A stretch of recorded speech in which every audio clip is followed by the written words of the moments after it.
No ar, Faixa Livre, rádio jornalismo de verdade, a informação de primeira qualidade, a interpretação e os comentários das notícias, entrevistas, o contraditório.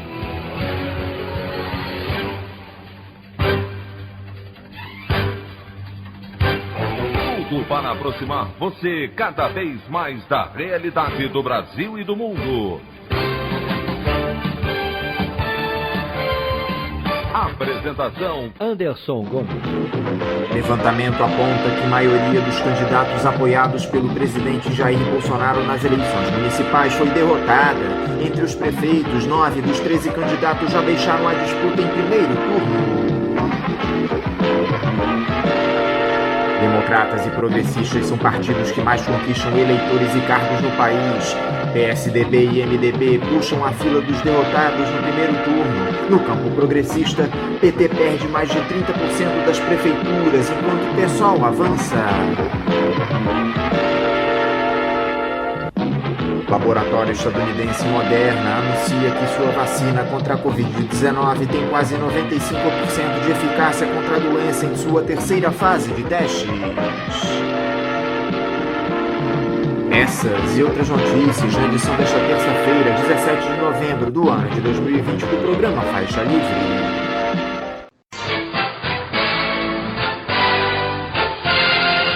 O comentário de Anderson Gomes.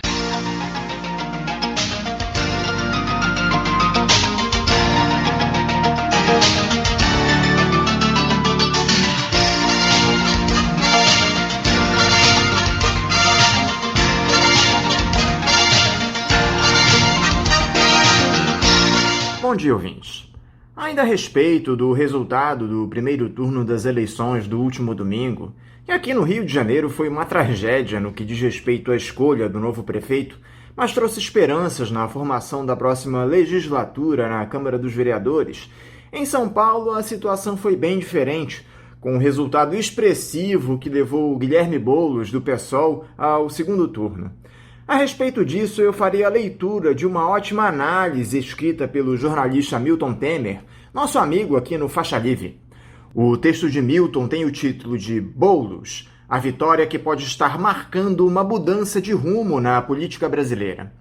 Sim, a grande vitória política em São Paulo não é a maior votação de Bruno Covas, é a exponencial votação de Boulos se levarmos em conta as condições desfavoráveis que enfrentou no embate deste primeiro turno.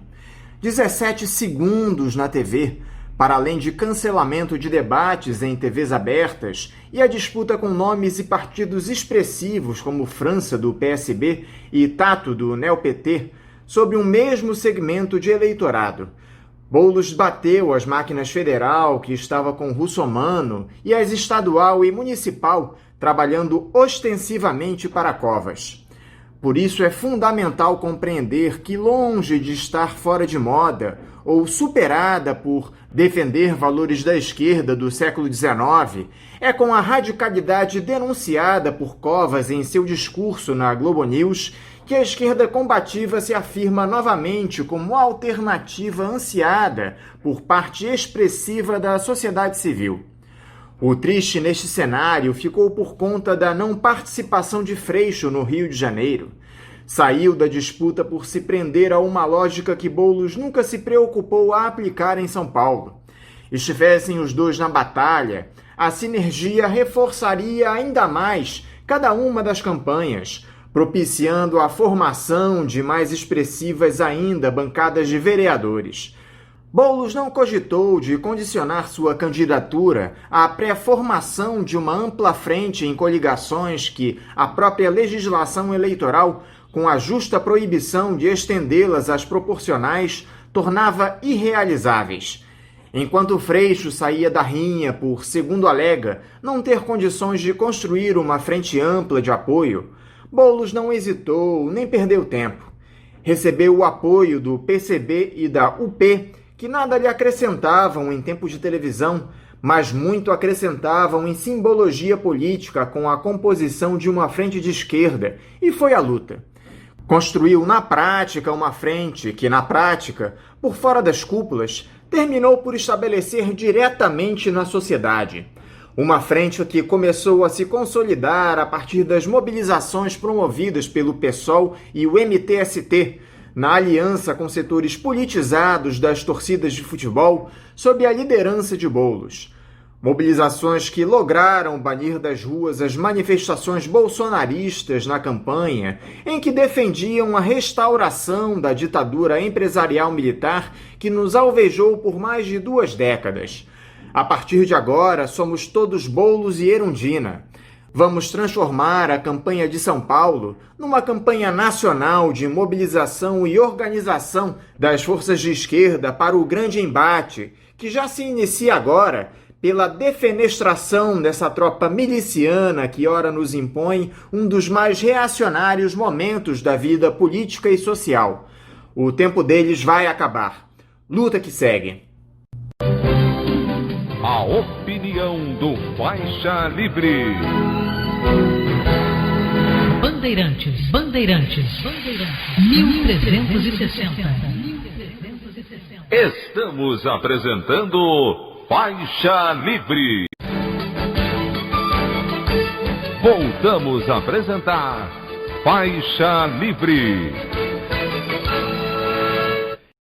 Estamos de volta, ouvintes, com o início da edição de hoje do programa Faixa Livre, que tem na sua produção a jornalista Celeste Sintra, auxiliada pela também jornalista Natália Moraes, tendo no comando do áudio o Francisco. Meu bom dia a todos. E meu bom dia também a você, que pode aqui participar nos enviando mensagens eletrônicas para o endereço ouvinte@programafaixalivre.com.br ou ainda registrando suas participações diretamente nas nossas redes sociais. No Facebook, nossa página é o Programa Faixa Livre.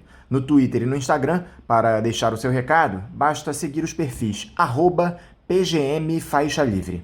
Lembrando que as participações por telefone estão inviabilizadas, pois durante o período da pandemia do novo coronavírus, nosso programa está sendo gravado no dia anterior à sua veiculação. Pedimos desculpas aos nossos ouvintes que costumam interagir conosco desta forma, mas foi a maneira encontrada pela equipe do Faixa Livre para mantê-los informados sobre o que acontece no país e no mundo com essa nossa visão crítica e, ao mesmo tempo, preservando a saúde dos profissionais que levam o programa ao ar. O Faixa Livre pode ser acompanhado também pelo nosso aplicativo para celulares com sistema operacional Android. O nome do aplicativo é Programa Faixa Livre. Os ouvintes também têm acesso à transmissão pelo nosso site, o www.programafaixalivre.com.br, ou pela página da Associação de Engenheiros da Petrobras, a AEPET, uma das nossas entidades patrocinadoras, no www.aepet.org.br. Para quem perdeu alguma das edições ou quer ouvir novamente o Faixa Livre, os áudios das entrevistas e editoriais estão disponíveis no nosso podcast, nos aplicativos Spotify, Deezer e Castbox. E dando início às nossas entrevistas, eu cumprimento o jornalista e vice-presidente da Associação Brasileira de Imprensa, ABI, Cid Benjamin. Cid Benjamin, bom dia! Bom dia, Anderson. Bom dia, ouvintes do Faixa Livre. Mais uma vez estamos aqui para bater um papo para avaliar essa eleição municipal transcorrida ontem. Cid, muito obrigado por você novamente estar aqui conosco no Faixa Livre.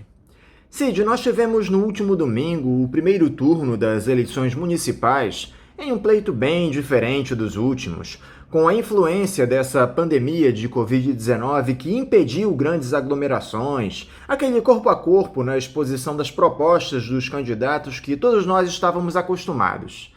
Antes de nós partirmos para a análise dos resultados, Cid, eu gostaria que você fizesse um balanço desse primeiro turno das eleições. Te agradou o que você viu na campanha? Você notou uma postura diferente dos eleitores por conta da pandemia? Qual é o balanço que você faz desse primeiro turno, Cid?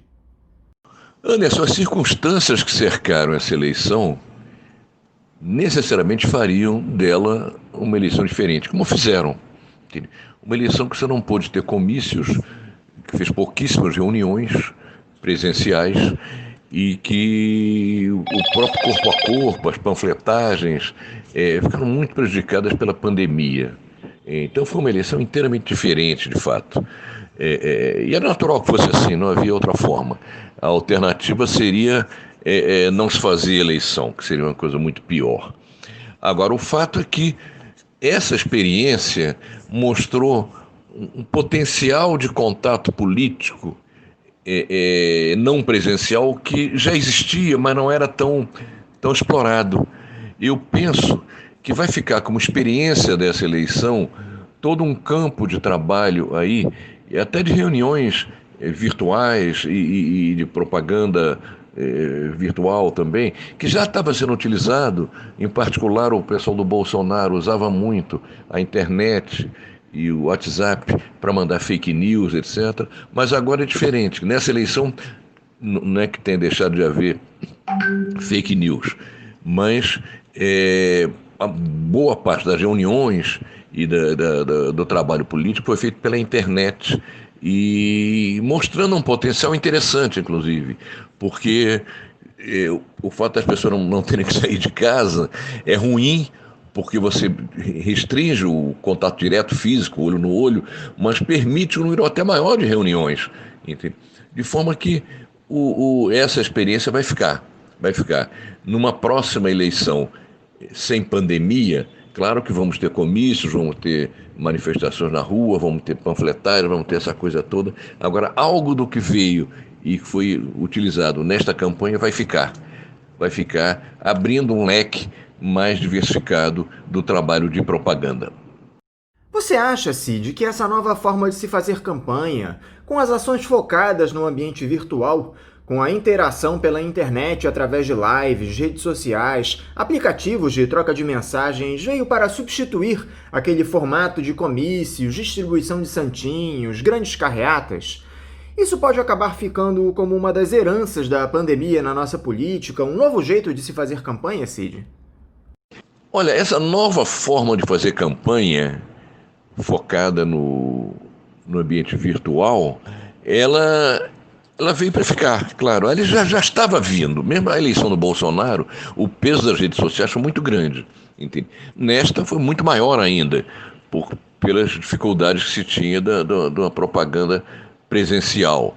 Eu não creio que isso vá substituir o formato de comícios, distribuição de panfletos, carreatas, etc. Não creio. Eu acho que vai se agregar a aquelas formas outras. Quer dizer, penso que a próxima campanha eleitoral vai incorporar todas essas novidades e da relação da propaganda virtual, mas, claro, vamos voltar a ter comícios, a ter carreatas, a ter passeatas, distribuição de panfletos, etc. E é muito bom, acho que isso é bom, porque apresenta mais elementos para o contato com o eleitor. Quer dizer, a quantidade dessa coisa chamada live, que é uma bobagem, não tem dizer que é ao vivo, mas chamam de live para essa mania de americanizar as palavras, quer dizer, que os candidatos fizeram, foi muito grande, muito grande. Quer dizer, aliás, e não só na campanha,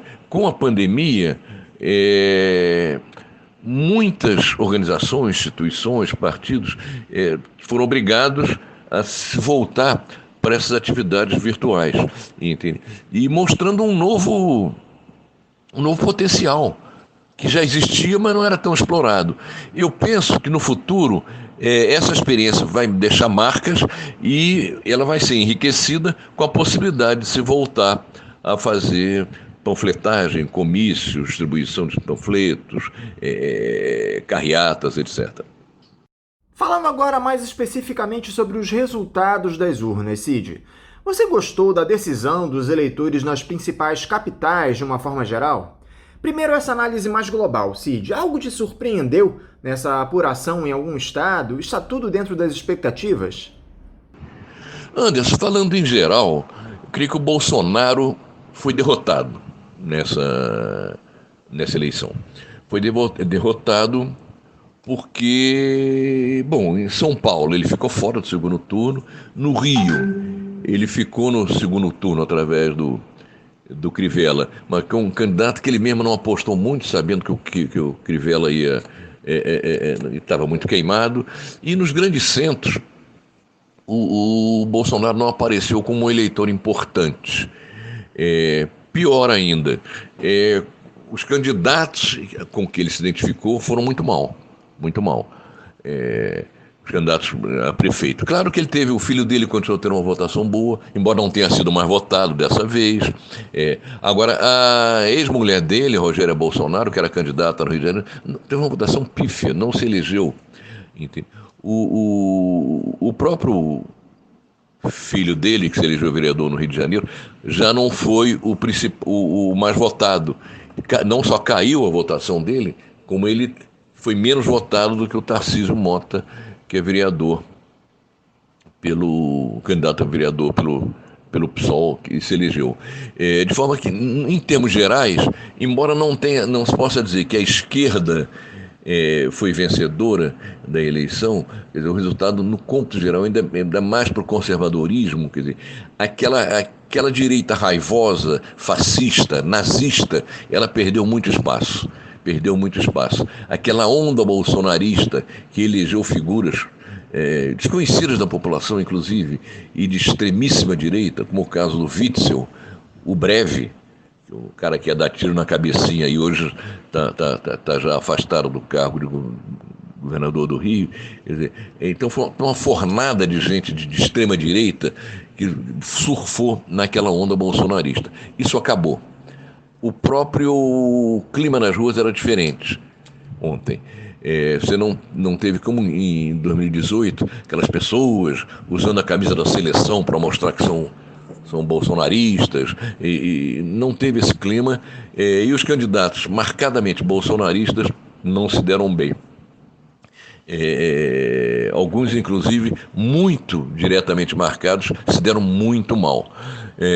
Houve, então, uma retomada da direita mais tradicional, uma direita que não é conservadora, é corrupta, o pessoal mais alinhado com os partidos que compõem o Centrão, mas não é um pessoal fascista, não é um pessoal que quer resolver tudo em tiro, bala e coisa. De forma que esse foi o dado que chama atenção, assim. Aquela onda bolsonarista diminuiu muito, muito. E eu imagino, inclusive, que para 2022 ela deve estar mais fraca ainda. Então isso é uma coisa positiva.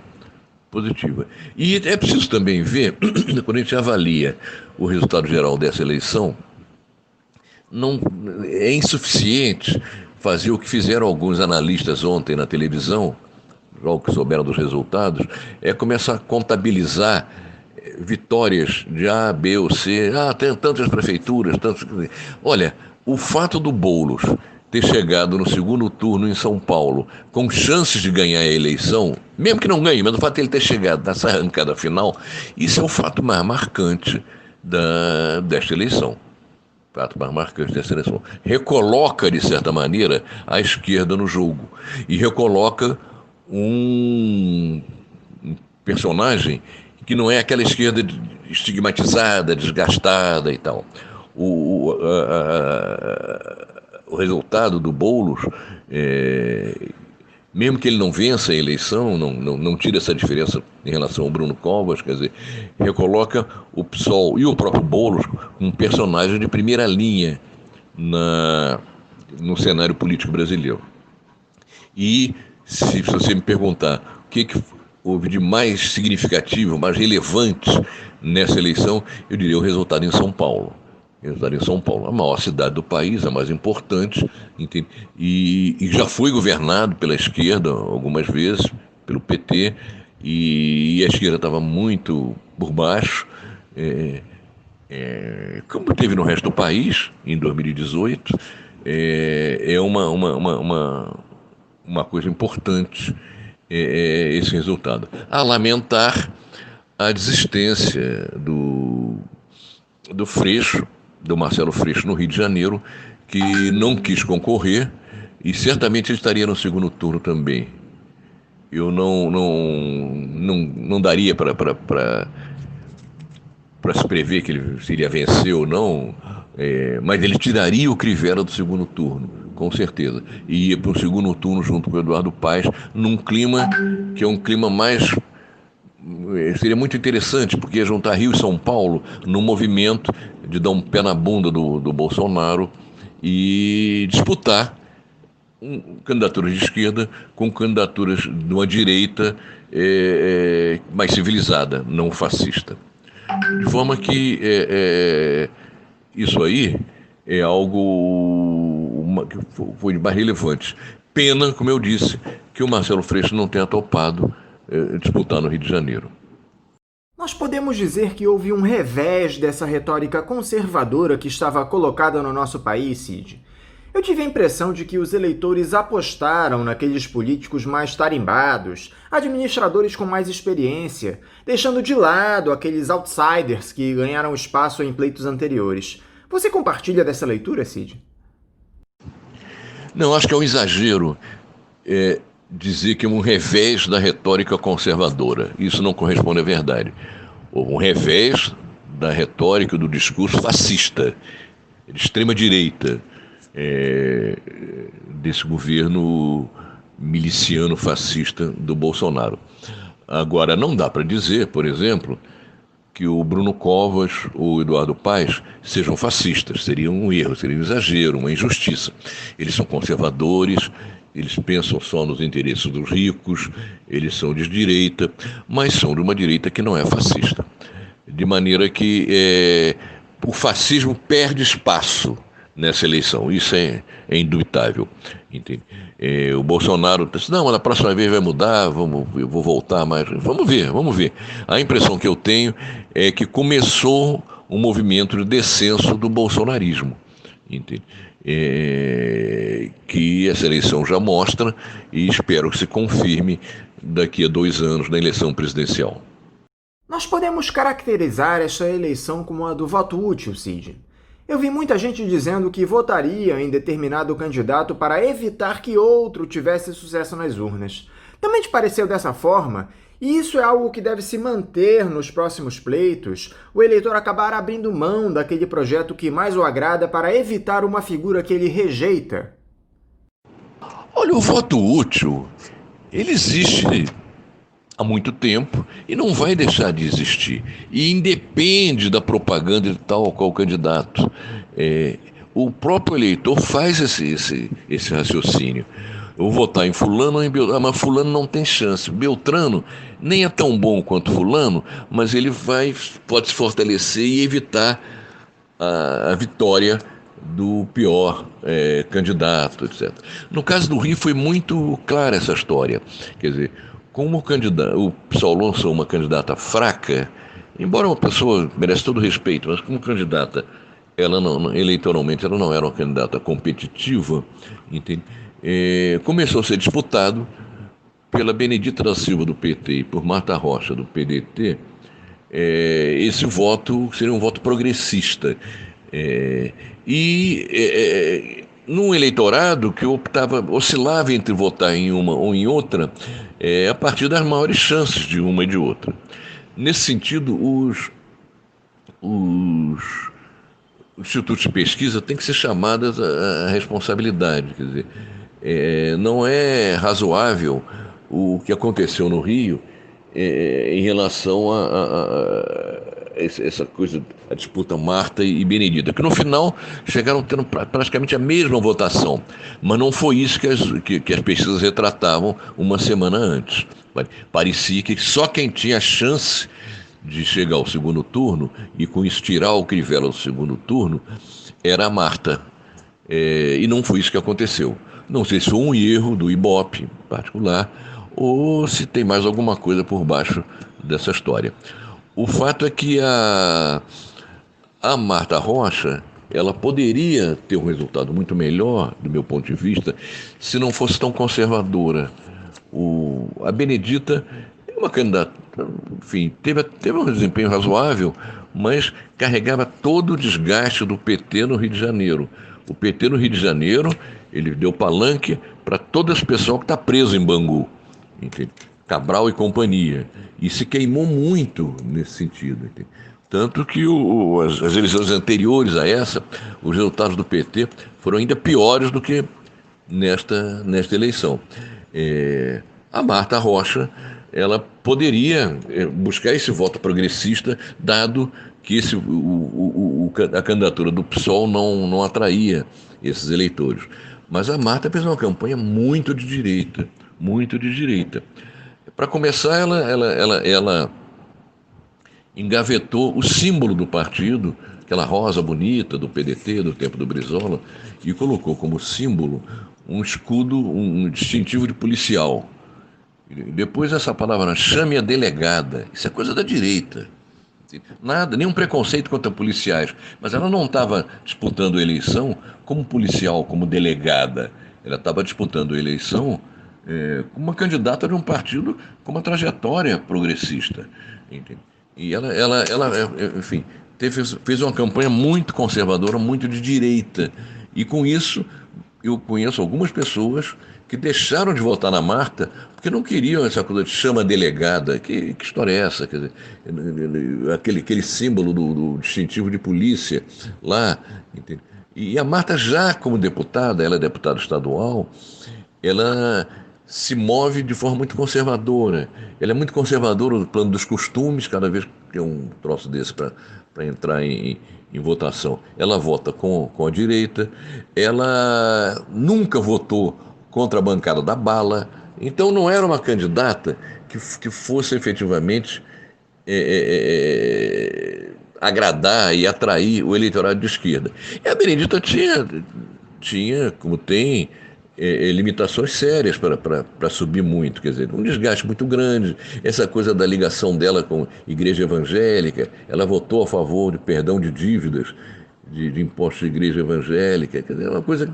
Então, de certa maneira, o eleitorado de esquerda ficou meio órfão, entende? Porque não se animou a votar na candidata do PSOL e não se animou a votar nem na Marta, nem na Benedita. Agora, o voto útil é uma coisa que o eleitor não é burro. Ele ao pensar em quem vai votar, ele pensa também no conjunto, quem tem mais chance, qual é o candidato que vale a pena. Quer dizer, isso é uma forma, não são todos que agem assim, mas muitos agem assim. E não adianta fazer um discurso, tem que votar sempre no melhor e tal. Porque se o eleitor achar que o melhor, não, ponto de dele, não tem chance nenhuma, muitas vezes esse eleitor escolhe um que tenha mais chance para procurar influir no resultado.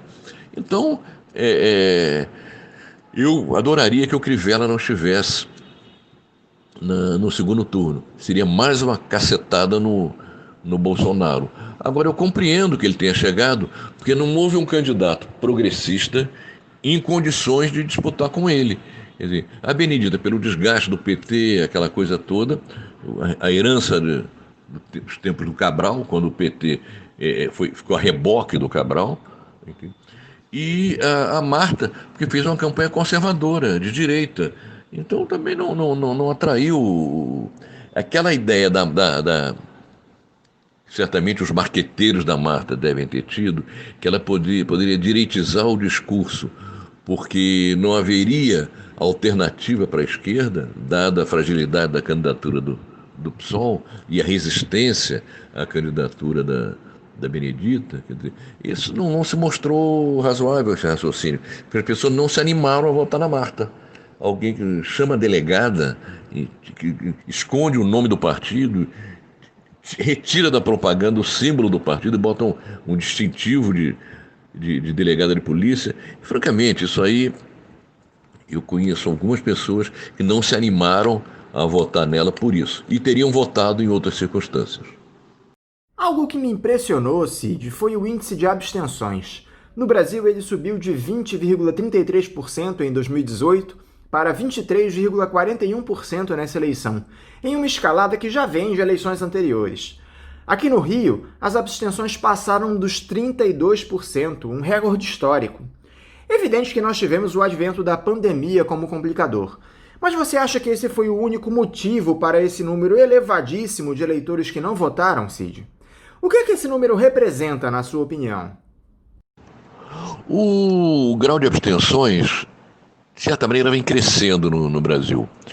E está vinculado ao desgaste da política, dos políticos, aquela impressão de que não adianta muito votar, porque são todos mais ou menos a mesma coisa, são muito ruins, só pensam em si, etc.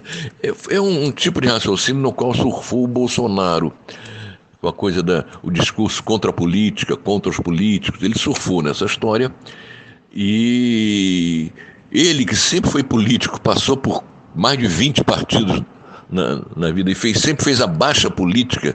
Ele sempre foi um cara de fazer pequenos negócios, né, junto com o Centrão, etc. Ele fez esse discurso e juntou com o desgaste do PT as denúncias de corrupção envolvendo os governos petistas e os seus aliados. Enfim, teve um terreno fértil para o Bolsonaro, então, conseguir dividendos. Agora, essa questão da abstenção já vinha crescendo. É natural que ela passasse da casa dos 20 para a casa dos 30 nesta eleição, por causa da pandemia. Entende? As pessoas não estão saindo de casa, muitas delas. Há uma orientação das autoridades que as pessoas não saiam de casa. Então, quer dizer, o cara já tem a preocupação com a pandemia, já vê essa segunda leva da doença, enfim, crescendo, matando gente, levando gente internada, etc. Enfim, é mais um motivo para ele ficar em casa. De forma que a mim não estranhou que a abstenção subisse de cerca de 23% para 32%. É natural. Acho que em 2022, quando imagino que a pandemia esteja sob controle, já haja vacina e a gente não esteja vivendo essa situação de quarentena, que a abstenção caia. O ideal é que se ele caísse muito, porque se caísse muito era um demonstrativo de que o povo está acreditando mais na política e nos políticos. E é importante que ele passe a acreditar, porque não há alternativa de mudança senão pela política. Essa coisa do sujeito que se acha um sabichão, então não vota em ninguém, são todos ladrões, todos iguais, etc., e lava as mãos, esse cara é um bobalhão. Ele se acha sabichão, mas ele está, na verdade, deixando o galinheiro na mão das raposas, porque ele se abstém de votar e de participar e de influir e de eleger políticos melhores.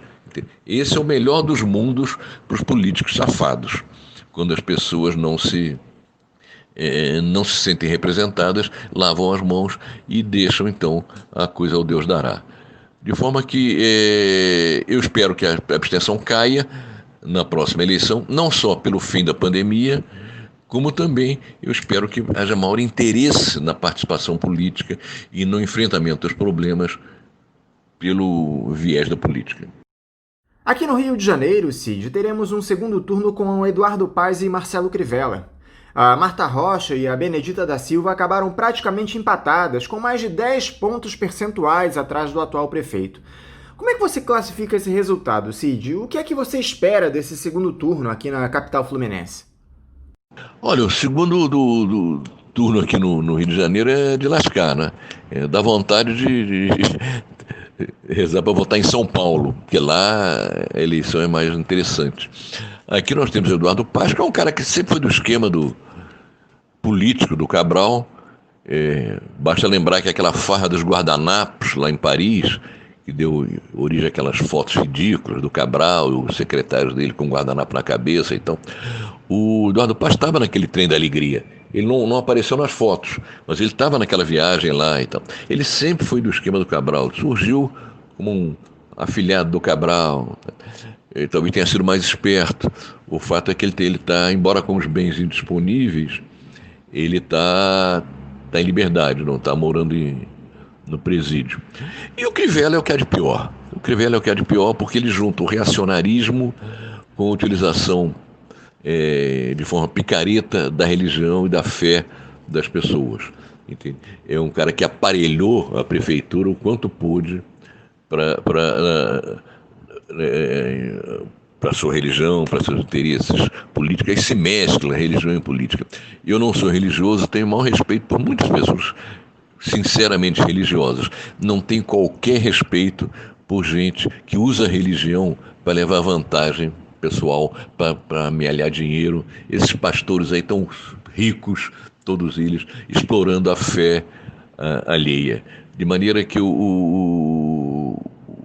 até mesmo na fila para cirurgias no sistema público da prefeitura, então o pessoal da igreja do Crivella tinha vantagem, furava a fila. Aliás, teve uma história muito engraçada, aconteceu ontem. Foi um cidadão que estava lá para votar numa sessão eleitoral e chegou o Crivella com o seu séquito. E o cidadão perguntou: ô, seu Crivella, tudo bem com o senhor? Escuta, a dona Márcia está aí com o senhor, porque eu tenho que fazer uma cirurgia no olho, queria aproveitar para falar com ela e ver se ela me botava para furar fila e tal, né? Quer dizer, teve até um sambinha que foi feito, que fez sucesso em rodas de samba, que está precisando de cirurgia, falar com a Márcia e tal. Quer dizer, é uma coisa, isso por si só, botar os caras da igreja dele para furar fila numa lista de cirurgias feitas pelo poder público, já seria motivo para impeachment. Então, na verdade, é duro. Para mim, pelo menos, é duro essa coisa do segundo turno com Eduardo Paes e Marcelo Crivella. Agora é o resultado das urnas, né? Não há que ficar reclamando. É uma pena, eu repito, que o Marcelo Freixo não tenha disputado a eleição, porque certamente ele estaria no segundo turno. E as pessoas identificadas com posições progressistas teriam um candidato para votar. A Renata Souza, candidata do PSOL, Cid, acabou atraindo muito poucos votos dos eleitores aqui no Rio, como era esperado de alguma forma, após a desistência do Marcelo Freixo em se candidatar à prefeitura. Ela conquistou apenas 3,24% dos votos válidos. Em um cenário como esse, Cid, quem cometeu o maior erro? Foi o Freixo em desistir de uma candidatura que dava a ele muitas chances de rivalizar com o Eduardo Paes no segundo turno, com uma possibilidade real de vitória? Ou do PSOL por indicar uma figura inexperiente e pouco conhecida da população carioca? Ainda que a Renata Souza seja um ótimo quadro, eu não estou criticando ela não, só estou constatando o que as urnas nos mostraram. Anderson, eu acho que a maior responsabilidade foi do Freixo. Ele, enfim, tem que assumir essa responsabilidade. No momento que ele era um nome natural como candidato, ele desiste de concorrer diante de um quadro, um cenário que pareceu a ele adverso quando ele tomou essa decisão, há alguns meses. Não se tinha ideia de como o Crivella ia se desfazer, e se desfez a um ponto tal que, mesmo com o apoio do Bolsonaro, ele ficou patinando, entende? E o Eduardo Paes tinha uma posição mais ou menos estabelecida, seria um candidato forte, mas perfeitamente dava para vencê-lo no segundo turno se tivesse um candidato com mais expressão eleitoral, como era o caso do Freixo. Então, foi um enorme erro dele. Um enorme erro, e se o Freixo fosse candidato aqui, ele chegaria ao segundo turno, certamente, e poderia, junto com a campanha do Boulos em São Paulo, dar uma dinâmica que ia melhorar muito o quadro político nacional. Acho que a responsabilidade é dele. A Renata é muito inexperiente, muito desconhecida, enfim. Não sei se não haveria, na impossibilidade do Freixo ser candidato, se não haveria um outro candidato do PSOL mais conhecido que ela, mais preparado. Então, não sei. Agora, o fato é que ela se esforçou, não fez um papel ruim do ponto de vista político, enfim, não desgastou o partido. Agora, ninguém esperava, nem mesmo o pessoal do PSOL que a indicou, ninguém achava que a Renata ia ter uma votação expressiva, entende? Ela entrou no sacrifício aí, então não há muito o que criticá-la. Ela fez o que pôde, fez uma campanha correta, honesta, e eu acho que não tem que ser criticada, não. O pior foi quem criou essa situação e acabou deixando esse rabo de foguete na mão dela. O que você achou da formação da Câmara dos Vereadores aqui no Rio, Cid? O PSOL teve a maior bancada do parlamento, empatado com republicanos e democratas, com 7 vereadores eleitos, um a mais que na atual legislatura. O Tarcísio Mota foi o candidato mais votado, seguido pelo Carlos Bolsonaro, do Republicanos, pelo policial militar Gabriel Monteiro, do PSD, o ex-prefeito César Maia, do Democratas, e o nosso querido Chico Alencar. Você acha que a Câmara ficou mais conservadora ou mais progressista nessa próxima formação, Cid? Olha, eu soube por pessoas do PSOL que acompanharam a campanha e a eleição que essa bancada com 7 vereadores foi uma surpresa para o PSOL.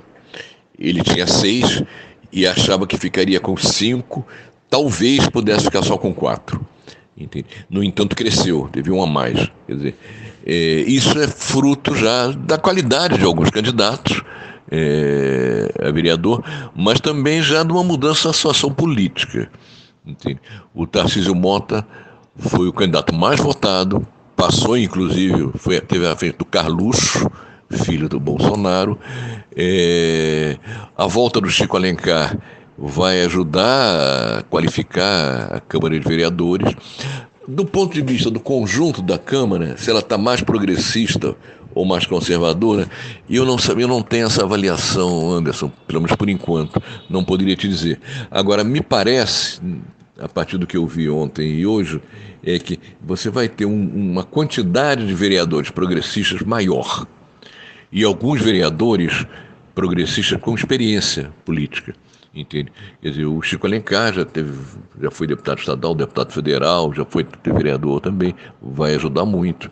O Lindbergh, eleito pelo PT, ele já foi senador e tal, vai ajudar. E tem uma quantidade razoável de gente progressista.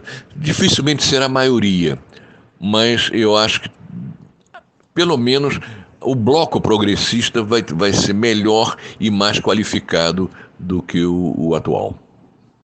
Mudando de capital, Cid, em São Paulo, o Bruno Covas confirmou o favoritismo e vai ao segundo turno com o candidato do PSOL, Guilherme Boulos, que atropelou na reta final e contou com aquela já tradicional perda de fôlego da candidatura do Celso Russomano, que inclusive tentou de tudo para evitar a derrota. Até divulgação de resultado de pesquisa ele tentou barrar na justiça.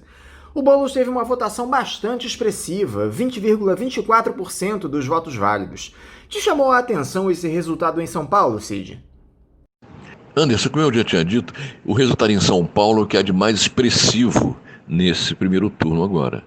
Foi a subida do Guilherme Boulos, atropelada na reta final e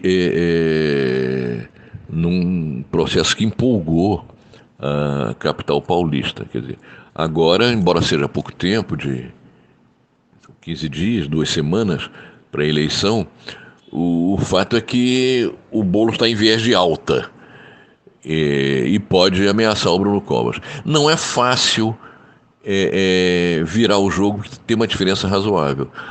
Por outro lado, o Boulos tinha 17 segundos. E o Bruno Covas tinha, se eu não me engano, 4 minutos de televisão todo dia. Isso muda, agora é igual, 10 minutos para cada um. Tem também debates, e esses debates no segundo turno são muito melhores. É um contra o outro. Então não é aquela coisa que 10 candidatos ao debate, o cara fala, aí só vai falar daí a não sei quanto tempo, aí tem sempre alguns franco-atiradores que ficam de provocação, porque não estão disputando efetivamente alguma coisa, eles querem seus 2 minutos de glória, e então para fazer uma provocação, então isso desvirtua muito o debate em si. Não tem outro jeito, tem que ser assim mesmo, porque a democracia, os caras são candidatos, têm direito de aparecer. Agora, que isso prejudica o debate, não há dúvida. No segundo turno é diferente, aí é um na cara do outro, então vão poder falar muito mais, vão poder fazer perguntas diretas ao outro candidato e tal. E o Boulos é muito preparado, muito preparado.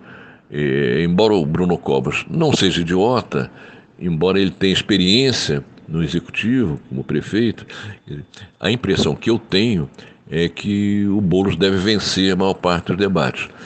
E vai também ter os 10 minutos diários aí, quer dizer.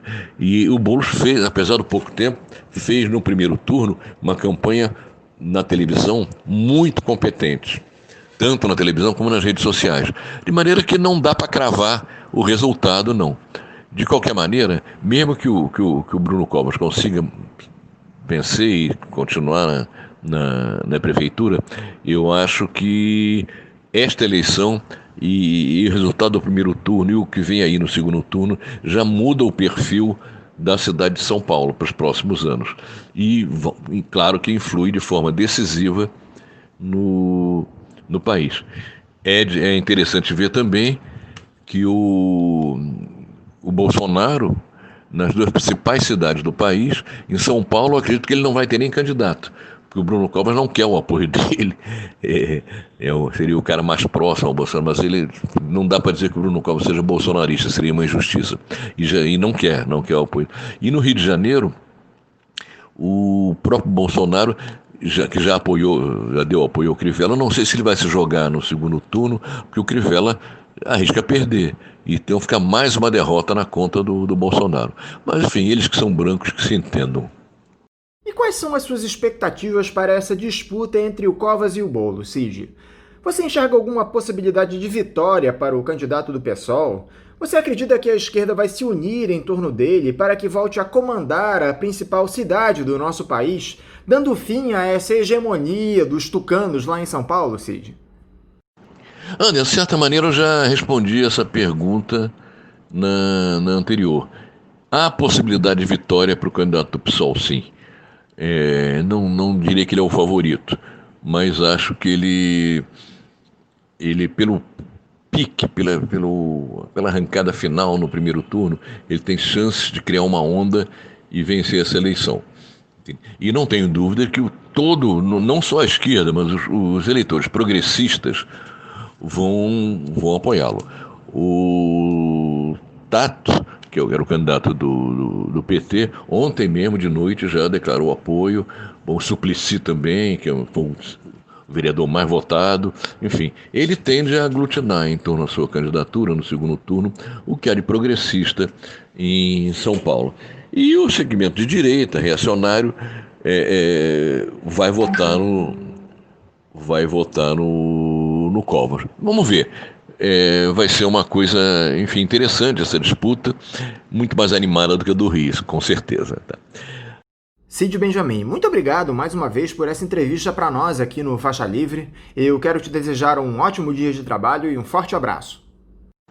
Bom, eu aproveito aqui então a oportunidade para agradecer mais uma vez o convite que vocês me fizeram no Faixa Livre, mandar um abraço e um beijo para as meninas do Faixa Livre e dizer que estou à disposição de vocês sempre. O Faixa Livre é uma experiência exitosa e a qual eu dou o maior valor.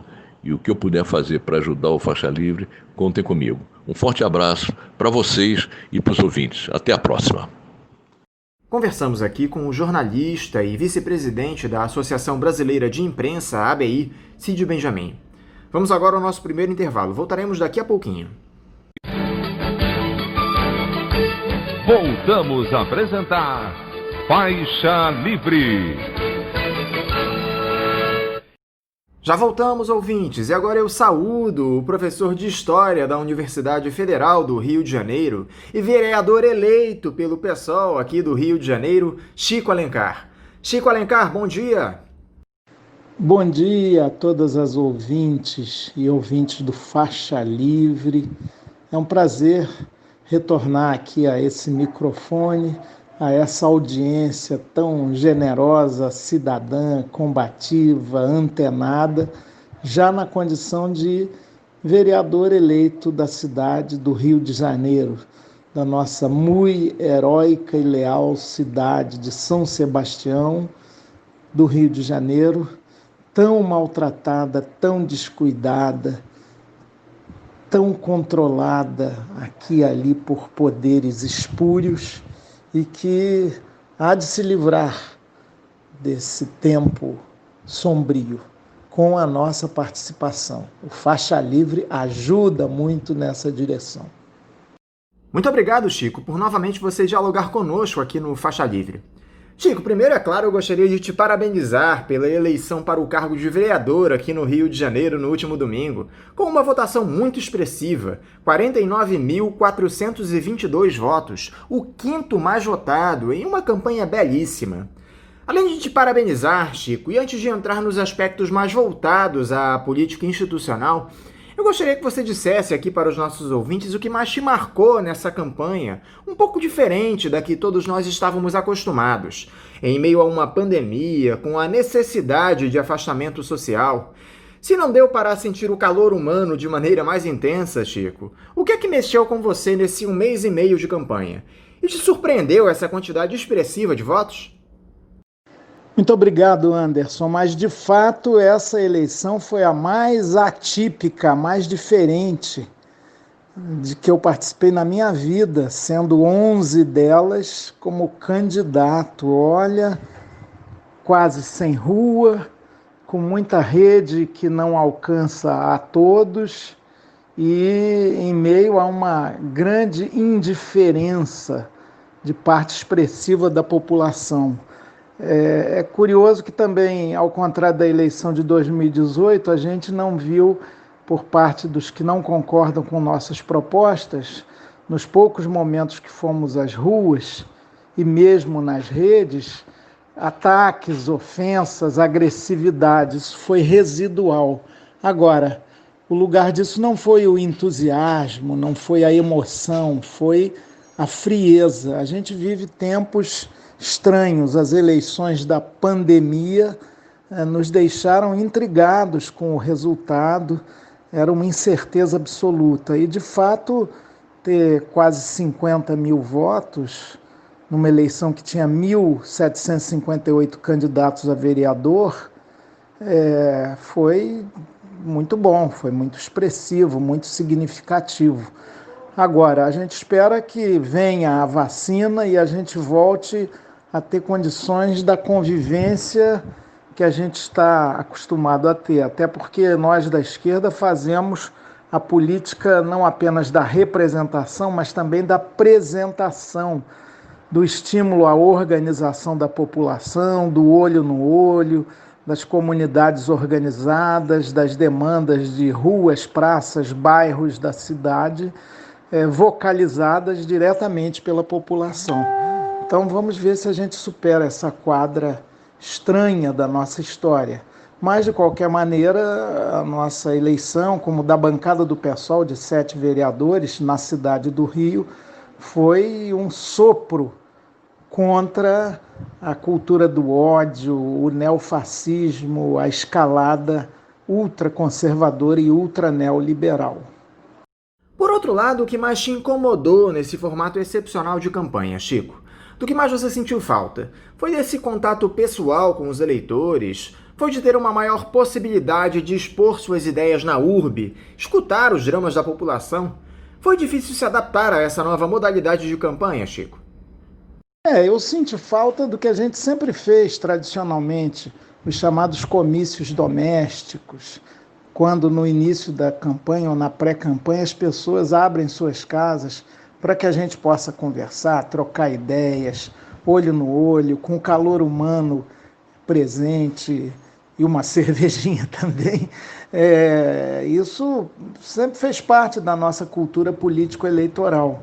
E depois a falta do contato na rua, das pessoas parando para conversar, dessa troca tão fundamental, né, para apresentar ideias e causas, ainda mais numa eleição municipal, onde você tem que discutir desde o buraco da rua ao aquecimento global.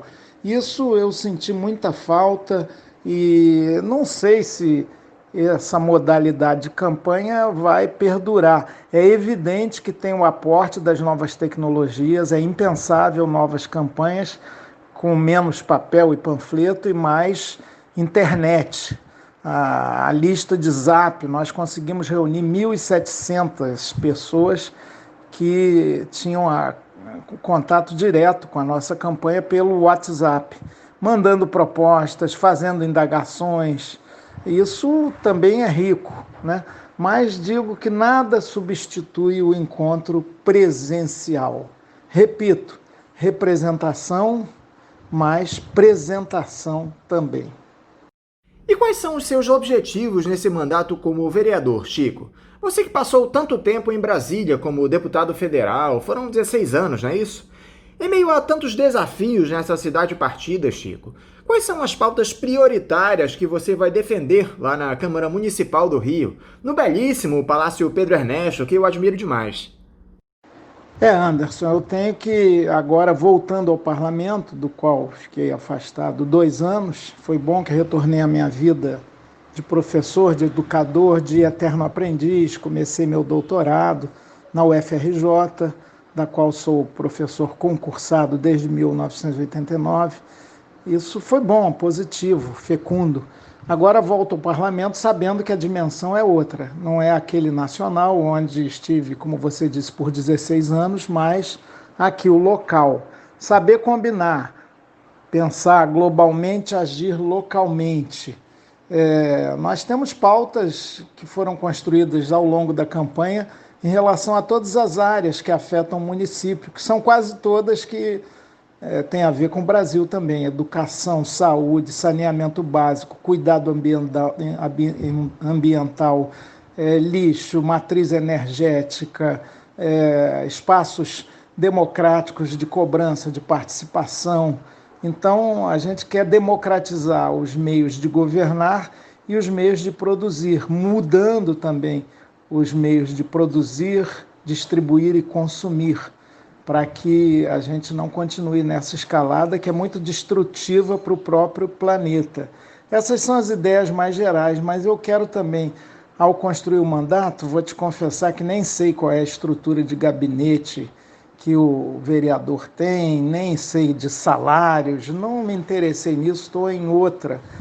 A gente disputou muito um sentido de política e foi muito bom Tarcísio Mota, do nosso pessoal, ser o vereador mais votado da cidade, superando inclusive Carlos Bolsonaro e a mãe dele, ex-mulher, Rogéria Bolsonaro, ela, ex-mulher do Jair, ela não teve mais do que 2.000 votos, uma votação pífia, né?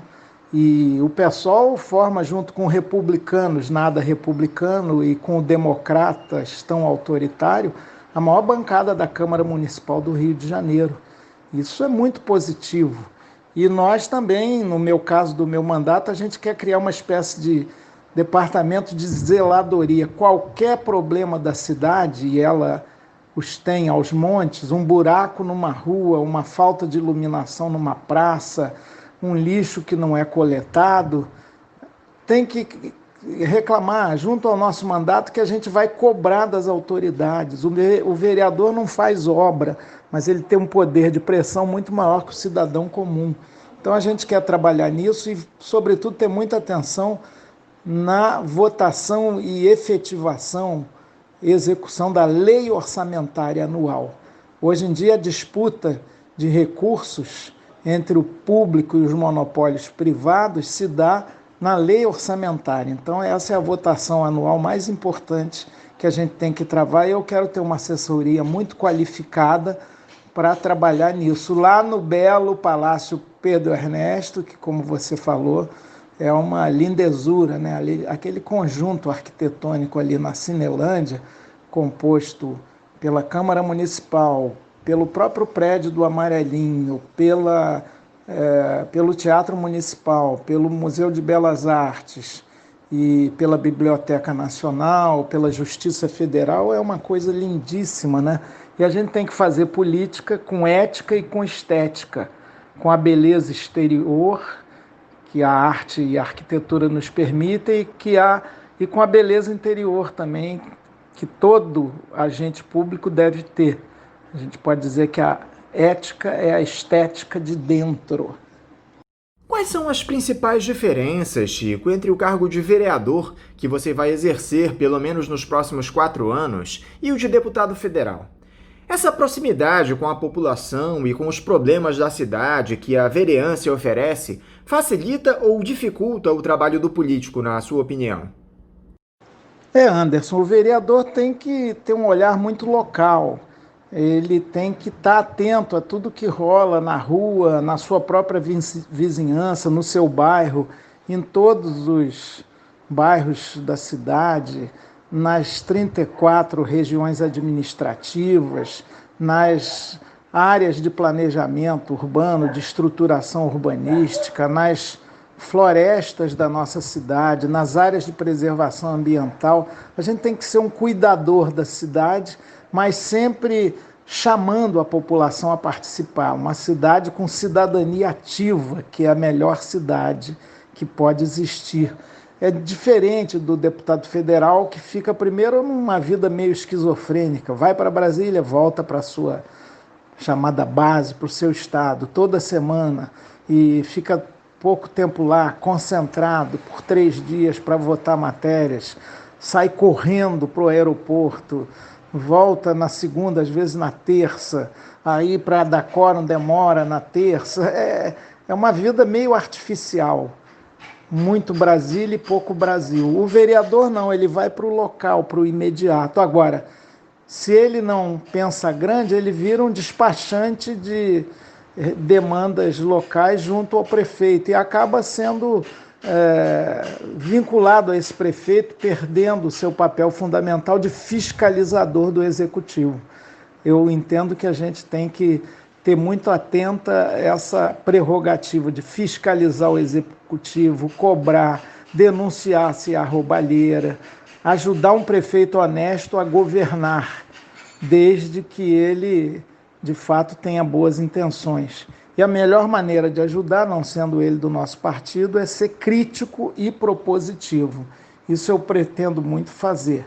Deputado federal já tem mais distância, não só da população e suas cobranças, como também do próprio executivo, que é muito distanciado, muito potente até, e às vezes não dá muita bola para os parlamentares, até para senadores.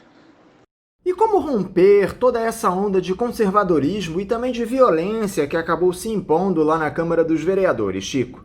Nós estamos terminando um período muito complicado, que teve não só todas aquelas denúncias contra o prefeito Marcelo Crivella, mas a execução brutal da nossa querida Marielle Franco e de seu motorista, o meu homônimo Anderson Gomes, um episódio que marcou demais todo o país e o mundo. Como superar todo esse estado de coisas, Chico? A luta contra o autoritarismo, contra as máfias da política, contra a sua gangsterização e contra a República das Milícias, instalada inclusive no Palácio do Planalto e descrita de maneira tão detalhada por um livro com esse nome, A República das Milícias, do Bruno Manso, é uma luta longa, lenta e que já está iniciada. Essas eleições já simbolizam um pouco disso aqui no Rio de Janeiro. É bom lembrar que um de cada 3 vereadores são novos, que 17, portanto, perderam mandato, entre esses alguns notoriamente ligados a milícias, candidaturas de milicianos ou apoiadas por eles não tiveram êxito, uma ou outra, mas a composição da Câmara de Vereadores, dos 51 vereadores, ela precisa ser melhor entendida, tem uma grande fragmentação partidária, 11 partidos têm lá a representação de um vereador e tem muito, predominantemente, o vereador dito comunitário do toma lá da cá. Ele apoia o prefeito em troca de obras na sua comunidade. Isso é um apequenamento da política, né? Porque os torna, na verdade, despachantes do prefeito, extensão do executivo, secretários do poderoso do momento. Então, é claro que isso é uma degradação da função. Mas a luta contra o maior perigo, que são as máfias, as milícias, e o sequestro da política institucional e de vários partidos por elas, é muito grave. A gente tem que enfrentar, combater, para evitar que tragédias brutais, como você mencionou, a do assassinato da vereadora Marielle Franco e do Anderson, seu motorista, não se repitam. E esse crime seja apurado e os mandantes punidos exemplarmente. Nossos mandatos vão ter também esse sentido de clamor, de cobrança por justiça, né? Não dá para o Rio de Janeiro ficar mergulhado nessa zona sombria da política capturada pelo crime. Te surpreendeu o resultado das eleições, Chico, na formação da Câmara dos Vereadores? O PSOL elegeu 7 parlamentares, um a mais que em 2016, com a maior bancada ao lado do Republicanos e Democratas. Você considera que houve avanços em relação à legislatura atual aqui no município, Chico? A grande proeza do PSOL foi, sem ter um candidato ao executivo despontando, eu louvo aqui a dedicação, o empenho, a coragem, a ousadia da Renata Souza, nossa deputada estadual, que veio para substituir o Freixo, que em maio desistiu de uma candidatura que aparecia à época em todas as pesquisas lá em cima e que teria, inclusive na coligação já praticamente acertada com o PT, a chance de estar agora nesse segundo turno, como Boulos e Erundina estão em São Paulo, para nossa alegria. A Renatinha, então, assumiu isso em meio a todas as dificuldades, em cima da hora, e se superou. Foi uma belíssima candidata, vide o mínimo índice de rejeição, mas é claro que ainda não era um nome conhecido, nem houve uma construção a tempo de colocá-la entre os que lideravam as pesquisas. Mas, de qualquer maneira, esse empenho dela e da nossa chapa de vereadores, toda ela, 45 candidatas e candidatos, foi a responsável por essa tremenda vitória de até aumentar o número de cadeiras na Câmara Municipal, ao invés do previsto, que era até diminuir, sem o Freixo puxando. Então isso foi uma vitória extraordinária, maravilhosa, muito boa, louvável. Eu estou muito feliz. Isso, claro, que representa um avanço, porque onde quer que o pessoal tenha vereadores, pode anotar e cobrar. Terá vereador independente do executivo, que não fica pedindo cargos na prefeitura para votar a favor do prefeito. Terá vereador que valoriza os movimentos sociais. Terá vereadora que defende a diversidade afetiva e humana. Terá vereadoras e vereadores e mandatos coletivos, vários foram eleitos na legenda do PSOL, que vão exigir transparência, ética na política, incômodo aos que fazem balcões de negócio e tenebrosas transações. Houve sim avanços, não só no Rio, como em muitos municípios brasileiros. E quais são as suas expectativas para esse segundo turno no Rio, Chico, entre Eduardo Paes e Marcelo Crivella? Te surpreendeu esse resultado? Você enxerga essa eleição como uma derrota da esquerda aqui no município, sem um candidato no segundo turno? Anderson, na campanha, quando eu fui há umas 2 semanas atrás em Campo Grande, eu percebi como Crivella estava usando todas as forças, de maneira legal ou não, para evitar derrota ainda no primeiro turno. O apoio, inclusive ilegal pelo tempo usado na TV e no rádio, do Bolsonaro, que tem aquele nicho de extrema-direita que pode representar 30% de votos na cidade do Rio. As igrejas neopentecostais, sob a sua hegemonia, sob o leque controlado pela Igreja Universal do Reino de Deus, também muito mobilizadas, áreas de milícias todas fechadas com o Crivella, a máquina da prefeitura a ponto de um gari da Conlurb mostrar simpatia por nós, nossa candidatura, fazer um gesto positivo, mas depois, quando me aproximei dele, disse que não podia receber nenhum papelzinho, porque isso poderia significar reprimenda dentro da divisão da Conlurb, ou seja, houve uma manipulação tremenda, violenta. Eu até constatei naquele momento, esse homem tem chance de ir para o segundo turno, sim. Foi o que aconteceu. Segundo turno, quando a sua proposta e sua candidatura não está nele, é mais do veto do que do voto. Então você veta, essa candidatura não presta minimamente, é o mal maior. E isso acontece na visão nossa do PSOL em relação a Crivella. O mal menor nesse contexto, nessa polarização de segundo turno, é o Eduardo Paes. Mas o PSOL é um partido, não é formado de personalidades que decidem de sua própria cabeça. Nós vamos conversar, a direção do partido no município, o PSOL Carioca, vai se reunir e nós vamos deliberar coletivamente uma posição para o segundo turno. O que dá para adiantar, porque será consensual, é Crivella não e, em relação a uma eventual prefeitura de Eduardo Paes, oposição propositiva, programática, racional e não raivosa. E o pessoal vai se posicionar nessa disputa, Chico? O partido vai anunciar apoio oficialmente a um dos candidatos que disputarão a prefeitura em segundo turno? Como eu te disse, Anderson, o partido vai decidir, a partir das suas instâncias de direção, obviamente ouvindo os parlamentares atuais, vereadores e os parlamentares eleitos.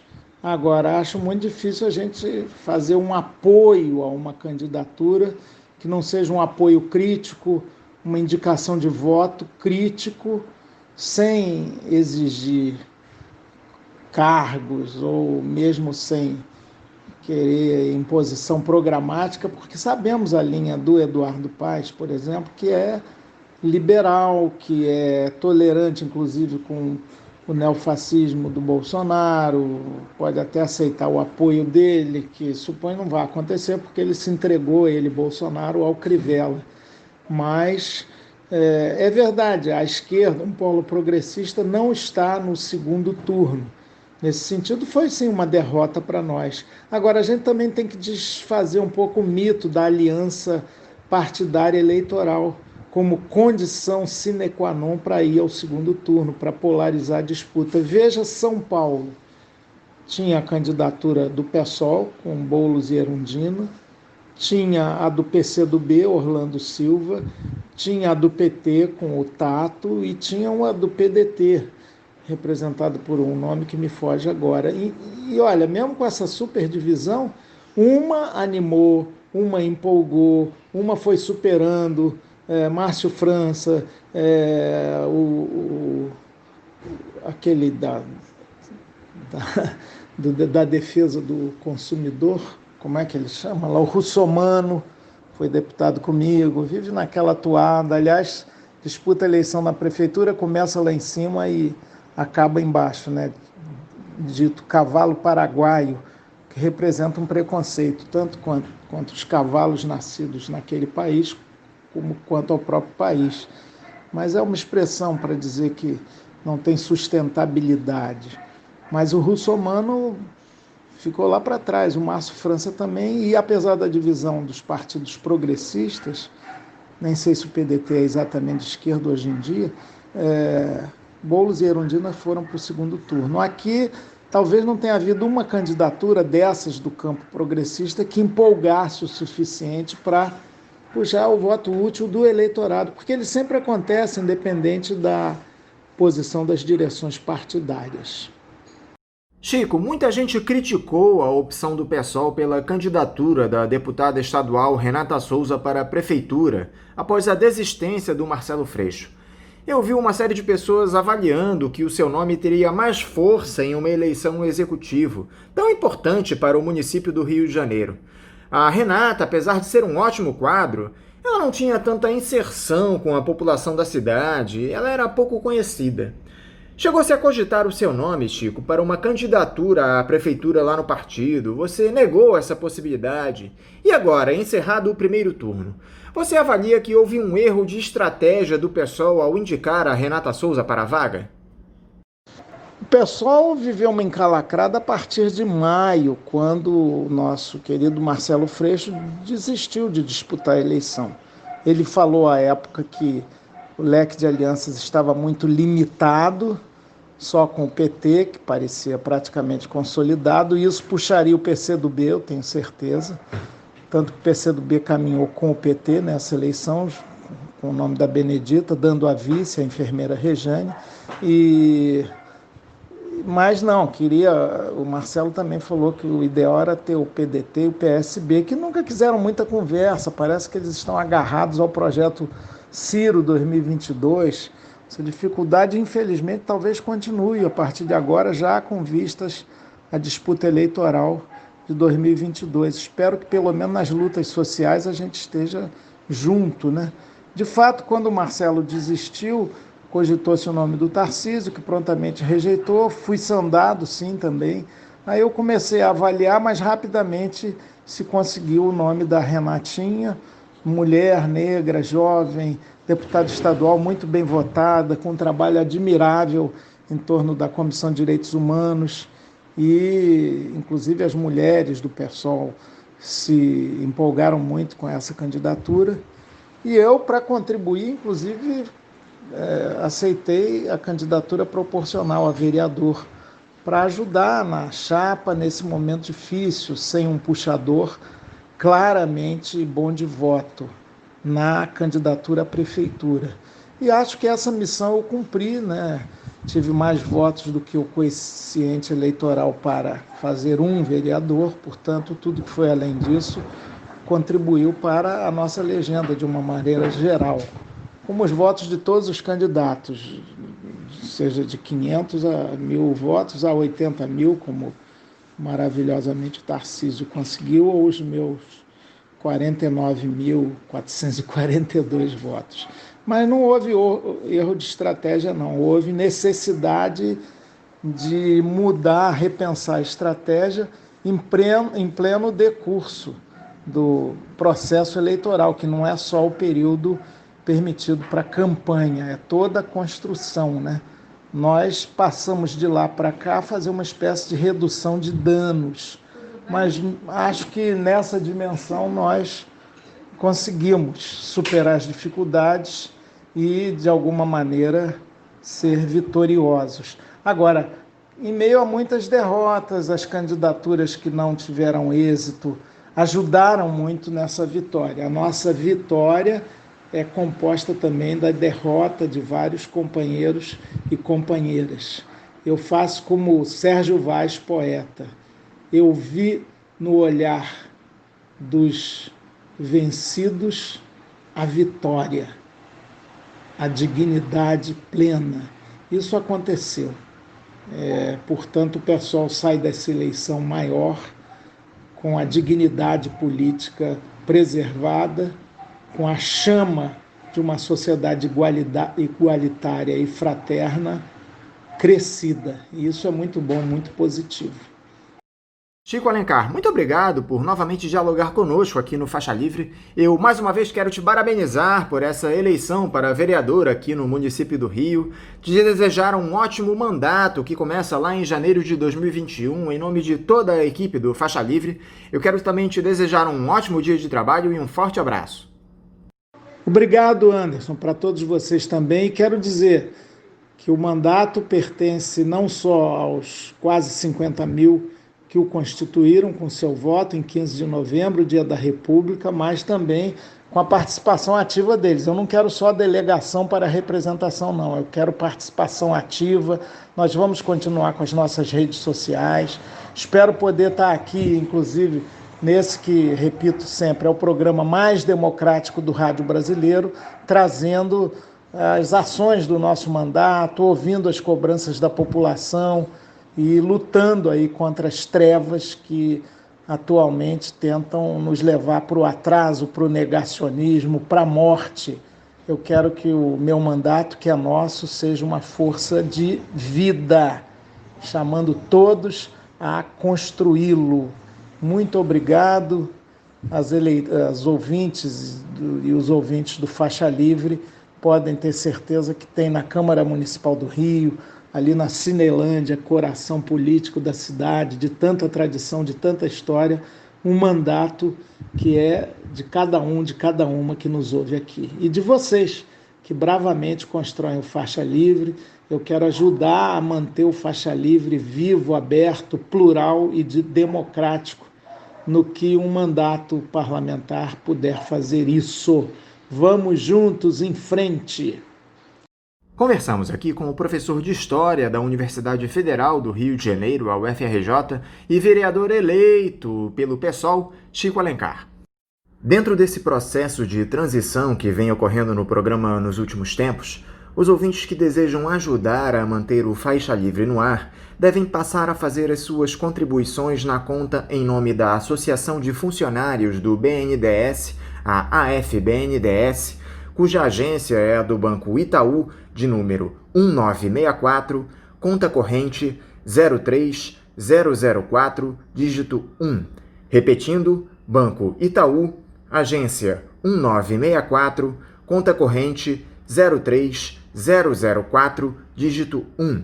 O CNPJ da AFBNDES para a realização dos depósitos de quem não é cliente do referido banco é o 33984-550-0001-41.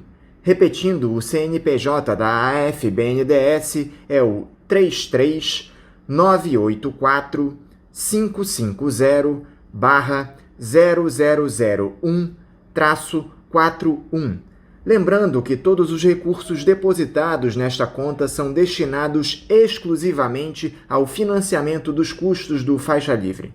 Para quem não conseguir anotar as informações referentes à conta, elas estão disponíveis no nosso site, o www.programafaixalivre.com.br, e nas nossas redes sociais, no Facebook, Twitter e Instagram. É importante lembrar que os ouvintes que têm depósitos agendados para a antiga conta da AEPET devem fazer a mudança do agendamento no seu respectivo banco. Repetindo mais uma vez a conta da AFBNDES do Banco Itaú, agência 1964, conta corrente 03004, dígito 1. Vamos agora a um novo intervalo. Voltaremos já já. Voltamos a apresentar Faixa Livre. Estamos de volta, ouvintes, e agora eu cumprimento o vereador reeleito pelo PT do Rio de Janeiro, Raymond. Raymond, bom dia. Bom dia, meu amigo, bom dia, ouvintes do Faixa Livre, da Rádio Band. Que alegria poder estar aqui com vocês de novo. Desejo que a gente possa ter aqui um bom bate-papo e, mais que isso, né, que a gente consiga ver nesse momento da política carioca rumos, caminhos para a gente organizar a cidade para todas as pessoas. Então, um prazer muito grande. Faixa Livre é um programa importantíssimo para a democracia, importantíssimo para a gente entender o caminho da democratização da comunicação, e sempre que me chamam, eu venho com muito prazer. Um grande abraço a todos e todas. Paz e bem. Raymond, eu quero te agradecer por mais esse diálogo conosco aqui no Faixa Livre. Raymond, primeiro, parabéns pela sua reeleição para vereador aqui no Rio de Janeiro. Este que será o seu 4º mandato na Câmara dos Vereadores, uma trajetória de muita luta e dedicação à população carioca. Dessa vez foram 16.082 votos, um número muito relevante. Eu queria que você falasse primeiro, Raymond, a respeito da campanha. O que é que mais te chamou a atenção, as dificuldades nesse período de excepcionalidade provocado pela pandemia? Qual é o balanço que você faz da campanha, Raymond? Muito obrigado pela felicitação, muito obrigado. Eu de fato, quero e tenho tentado fazer esse movimento de contribuir com a cidade do Rio de Janeiro, uma cidade que me acolheu há 31 anos, né? Eu, portanto, sou um carioca de adoção. Fui adotado por essa cidade maravilhosa, por esse povo tão generoso, que já está me concedendo um 4º mandato de vereador para discutir os temas de direito à cidade, discutir os temas que venham ao encontro dos direitos do povo da cidade do Rio de Janeiro. Essa campanha, de fato, foi uma campanha muito diferente de todas as outras. Campanha durante a pandemia, para mim particularmente, ela tirou algo que é importantíssimo. Ela tirou aquilo que eu costumo dizer que é a campanha olho no olho, a campanha que você cumprimenta as pessoas, aperta a mão, abraça, vai na casa das pessoas, conversa, vai ali, vai lá. Essa campanha nos privou disso. E o nosso mandato, ele tem isso muito, muito forte no seu dia a dia. Não só em tempos de campanha, mas em todo o seu exercício. Nos 4 anos de mandato, o nosso desejo e o que a gente tem feito é exatamente ir ao encontro das pessoas, porque nós compreendemos que, indo ao encontro delas, nós conseguimos produzir políticas públicas adequadas, políticas públicas que impactem verdadeira e diretamente essas pessoas e as suas comunidades. Então esse foi o momento dessa campanha. Agora, a dificuldade da campanha também, ela se dá um pouco por conta do nível de abstenção, de votos nulos e votos em branco. Nós certamente teremos no segundo turno uma eleição para prefeito em que menos da metade do povo do Rio de Janeiro elegerá o prefeito, e isso é muito ruim, isso não é bom. Não é bom para a democracia, embora seja previsto democraticamente isso, mas isso não é bom. Então, a questão da abstenção dos votos nulos e brancos cresceu muito, e isso também nos preocupa. Depois, uma outra coisa que é bastante importante a gente lembrar é que nós vivemos num momento que é um momento de fechamento, de trancamento, um momento em que a democracia está muito arranhada. E aí, no Rio de Janeiro, né, a gente sabe disso, isso não é nenhuma novidade. Nós acabamos lidando, né, com a questão de algumas comunidades em que você fica impedido de entrar, comunidades conflagradas pelo tráfico e agora também pela milícia. Isso é um grave problema da cidade. Isso também é ruim para a campanha, também é ruim para a democracia. A gente também acabou preocupado com isso e nos cuidando, né, para que aquilo que nos é mais precioso, que é a nossa vida e a vida dos nossos companheiros que caminham conosco, não seja aviltada ou ameaçada. É isso, né? A campanha foi uma campanha muito diferente, mas está aí o resultado. Vamos ver agora a nova configuração da Câmara, se essa configuração ela vai melhorar ou não a relação com o povo da cidade do Rio de Janeiro. E quais são os principais desafios para um vereador aqui no Rio de Janeiro, Raymond? Quais serão seus primeiros atos a partir de 1º de janeiro de 2021? O que é que você vai focar nesse novo mandato e o que é que te motiva a ser vereador no Rio? Eu costumo sempre dizer que quem está na política tem que ter uma causa. E se a gente tem causa, a gente caminha. Se a gente não tem causa, a política acaba sendo apenas mais uma ocupação da vida. Eu tenho, desde o meu primeiro mandato, totalmente disponibilizado o meu tempo e a minha vida para o exercício da política na cidade do Rio de Janeiro. E isso é uma afirmação que a gente faz no dia a dia. Desde 2009 assim fazemos. Eu sou professor, sou bancário, mas não exerço nenhuma dessas atividades. Portanto, sou professor licenciado, sem vencimento, sou bancário licenciado, sem vencimento, sou bancário do Banco do Brasil, porque dedico todo o meu tempo, toda a disponibilidade do meu tempo está para a atividade política. Então, primeiro dizer isso, né, que a gente, a partir de 1º de janeiro de 2021, nós continuaremos o caminho que a gente vem fazendo. E aí uma das questões que a gente não pode jamais perder de vista é o foco da construção de uma cidade para todas as pessoas. Durante esse tempo de pandemia eu pude me aproximar muito das comunidades de favela. E aí, como a gente tem essa discussão da cidade e da favela, né, que as pessoas, existe a favela, existe a cidade, a favela e o asfalto, o morro e o asfalto, é uma das tarefas do nosso mandato a partir de 1º de janeiro de 2021, é tentar entender que uma coisa e outra não são, uma coisa não é diferente da outra, que a favela é a cidade. Compreender isso significa dizer que a favela tem direito à política pública.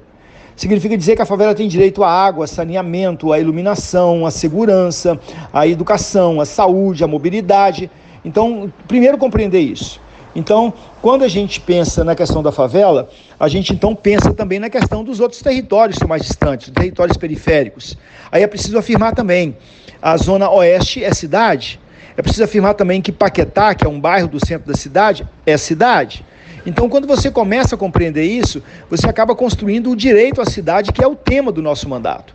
Então, como é que a gente trabalha o direito à cidade? O direito à cidade a gente compreende quando os cidadãos, homens e mulheres, cidadãos e cidadãs, têm os seus direitos, as suas necessidades, aquilo que é necessário para a sua vida com dignidade, sustentado pelo Estado. O Estado tem essa obrigação, né? O Estado como ente, né? Portanto, o município do Rio de Janeiro.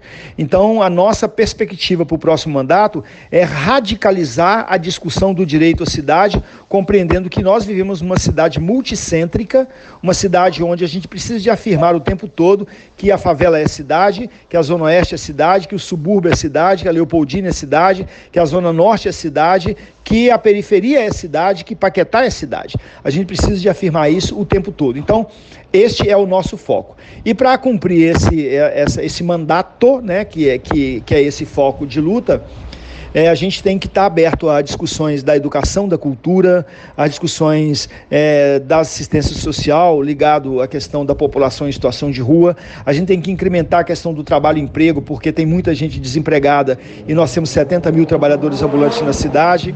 Então, quer dizer, tem muita luta, mas toda ela voltada para a questão do direito à cidade, e a gente não vai abrir mão disso e vamos lutar para que ele seja preservado. A nova formação da Câmara dos Vereadores te agradou, Raymond? Houve avanços ou retrocessos em comparação com a legislatura atual? Eu não sei te dizer ainda. Não sei te dizer, porque ainda tudo é muito novo. A gente tem que entender o perfil dos vereadores que chegarão à Câmara em 1º de janeiro. Não sei lhe dizer, sinceridade, não sei lhe dizer. Nós temos uma ampliação, por exemplo, do Partido Novo, e essa ampliação do Partido Novo é uma ampliação que nos preocupa, porque o Partido Novo é um partido do Estado mínimo, e vem exatamente ao contrário daquilo que eu defendi na resposta anterior, que o Estado tem que cuidar das necessidades, dos direitos do cidadão. Você tem um avanço também de alguns setores mais reacionários. Parece-me que cresce a bancada mais de ultradireita, então a gente tem que ver como é que isso se configura. Agora, é muito cedo para a gente afirmar, a gente precisa de ter um pouco de tempo, a gente precisa de comer um pouco ali, né, na mesma refeição para saber o que está acontecendo. Mas assim, eu queria aproveitar essa sua pergunta e dizer de uma das grandes tristezas que tenho nesse momento. Que é a não eleição de 2 companheiros, que são companheiros muito queridos, mas muito queridos, muito aguerridos, que a sua saída da Câmara Municipal, ela denota exatamente o que a gente sempre fala. Não basta apenas ter um bom trabalho, porque esses 2 vereadores têm um excelente trabalho, são comprometidíssimos com as questões do povo da cidade do Rio de Janeiro, com as questões da democracia, mas infelizmente uma campanha eleitoral, de modo particular como essa que foi feita, às vezes ela não dá a resposta ao trabalho que o parlamentar faz. Eu vou sentir muita falta do vereador Leonel Brizola Neto, que é um grande companheiro, e do vereador Fernando William. Esses 2 mandatos são 2 mandatos que de fato farão muita falta. Tem outros tantos que também farão falta, né? Companheiros como o vereador Renato Cinco, o vereador Babá, mas assim, é uma luta, né? A gente tem que ver a nova configuração e tentar entendê-la para podermos agir, né? A gente vai conseguir segurar o prefeito, tanto pode ser que seja o Crivella ou o Eduardo Paes, independente de qual seja, nós estaremos lá para aplaudir as ideias boas que chegarem, mas estaremos firmes quando eles vierem com ações contra os trabalhadores e contra os pobres. E, aliás, eles fizeram muito isso. O Eduardo Paes removeu muita gente, o Eduardo Paes foi muito cruel com os camelôs, e nós vamos estar muito atentos a isso. E o prefeito Crivella foi muito mau gestor, aliás, o pior gestor da história do Rio de Janeiro, e a gente, se for um ou outro, a gente estará lá para fazer a oposição inteligente, aquela que quer o bem da cidade e que não se considera correia de transmissão dos desejos do prefeito. Essa bancada de esquerda que foi eleita, Raymond, é capaz de fazer frente ao conservadorismo que se impôs no nosso município. Nós sabemos bem que vivemos tempos de muita luta, com figuras estranhas habitando a política do nosso país, muitos outsiders em cargos eletivos. Você acredita que esses vereadores do campo progressista que vão ocupar as cadeiras do Palácio Pedro Ernesto têm condições de fazer o bom combate e atender às demandas prementes da nossa população? a nossa bancada de esquerda, né, ela aumenta no próximo mandato. Então, nós precisamos de fato nos unir. Se não conseguimos nos unir para fazer a disputa eleitoral para a Prefeitura do Rio, precisamos nos unir para enfrentar os desmandos, possíveis desmandos do prefeito que for eleito. Então, acho que dá sim, acho que a gente conseguirá enfrentar. Mas tem uma coisa que a gente não pode perder de vista, é que nós não seremos maioria na Câmara. A maioria será a direita, o centro e a ultradireita, que tem muito mais facilidade de se juntar do que nós. Então, nós temos uma tarefa urgente, uma tarefa que começou hoje, né? Começou hoje já, que é a tarefa de trabalhar a possibilidade de uma unidade do campo de esquerda na Câmara, para nós construirmos nesta unidade a possibilidade de a gente enfrentar os desmandos do prefeito, qualquer que seja o prefeito eleito. E nesse sentido vai ser fundamental a nossa ligação com o povo do Rio. O povo do Rio não nos faltará. O povo do Rio estará conosco. Nós temos clareza disso, que educadores, trabalhadores rodoviários, trabalhadores do comércio ambulante, trabalhadores da saúde, trabalhadores os mais diversos da cidade, compreenderão a importância de estar ao lado daqueles que mais defendem a democracia e defendem a importância do Estado para intervir na vida, no sentido de construir vida digna para todo mundo.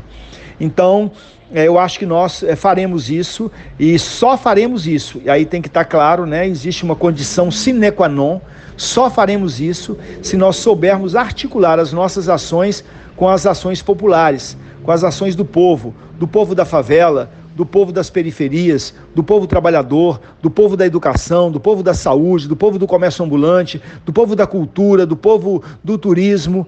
Esses coletivos têm que estar conosco. Nós temos que saber alinhavar essa discussão com eles para que a gente enfrente os desmandos desta política que tem sido tão envelhecida e tem estraçalhado tanto o direito do povo na cidade do Rio de Janeiro. E o que é que você espera dessa disputa entre Eduardo Paes e Marcelo Crivella no segundo turno das eleições para a Prefeitura, Raymond? Dá para apontar um favorito? O PT pretende se posicionar oficialmente apoiando algum dos candidatos? O segundo turno é sempre um momento muito difícil para nós, e para mim de modo particular. Eu não vejo nem na figura do Eduardo Paes, nem na figura do Marcelo Crivella, o candidato dos meus sonhos, o candidato que assume comigo, que aliança comigo os meus desejos políticos. São dois gestores, né, já experimentados e que na sua gestão deixaram muito a desejar. O Crivella por ser o pior prefeito da história do Rio de Janeiro e o Eduardo Paes por ser o prefeito que mais removeu, o prefeito que mais trabalhou, na minha leitura, contra a cidade no aspecto dos mais empobrecidos. Governou a cidade no momento que tinha muito dinheiro. O presidente Lula, o PT, a quem ele traiu, o PT a quem o Eduardo Paes traiu, o PT que era governo federal, derramou recursos no Rio de Janeiro para que o Eduardo Paes fizesse a gestão que fez, né? E a gestão que fez, infelizmente foi gestão feita com muita violência sobre os camelôs, uma gestão feita também com muita violência sobre os moradores das favelas quando as remoções aconteceram. Então a gente está aí ensaiando, a gente tem que entender uma coisa, de uma vez por todas, é preciso respeitar a soberania das urnas. Portanto, seja o Eduardo Paes ou seja o Crivella, nós teremos que trabalhar com eles. E eu estarei sempre aberto ao diálogo, sempre aberto ao diálogo. Quando eu falo aberto ao diálogo, eu entendo que nós do Partido dos Trabalhadores, e a depender do meu voto, a depender da minha opinião, e eu sou membro da direção municipal do partido, né? Por ser líder da bancada, eu tenho assento na direção do partido.